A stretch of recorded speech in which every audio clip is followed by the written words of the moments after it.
உள்ளுக்குள்ளே பயம் எப்பவுமே ஓடிட்டே இருக்கும் ஆண் மனசுல.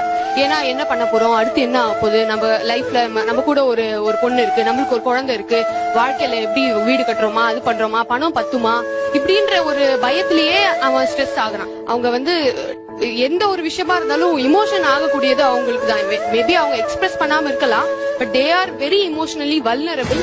அண்ட் அவங்க சொன்னாங்க ரொம்ப ஃப்ரீ மைண்டா இருக்காங்க ஆண்கள்லாம், எதுவுமே டேக் இட் ஈஸின்னு எடுத்துப்பாங்க அப்படின்னு சொல்லி.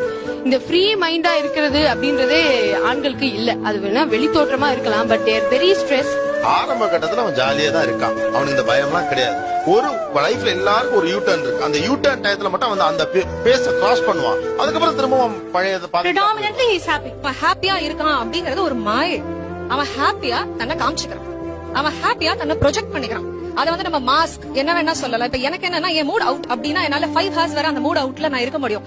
ஐ personally feel man knows the art of living, the temporary living. அந்த ஆர்ட் ஆஃப் டெம்பரரி லிவிங் ஆணுக்கு பெண்ணை விட ஹீஸ் பிளஸ்ட் அப்படின்னு நினைக்கிறேன். இப்ப இங்க இருக்கும்போது ஒரு ஸ்ட்ரெஸ் இருக்கும், இங்க இருந்து இங்க இறங்கின உடனே அவன் அந்த ஸ்டேஜ்ல என்னவோ, it doesn't mean that he let out everything and he's just moving on to a new thing. He just pass it, he break it, he put a pass there and he goes there and again he comes back to the stage. இதே பொண்ணு நான் காலையில சண்டை போட்டா evening 9 மணி வரைக்கும் வர வரைக்கும் எங்களுக்கு அந்த தாட் உள்ள இருந்துட்டே இருக்கும், அந்த நமிச்சல் இருந்துட்டே இருக்கும். ஆனா அப்படி இருக்க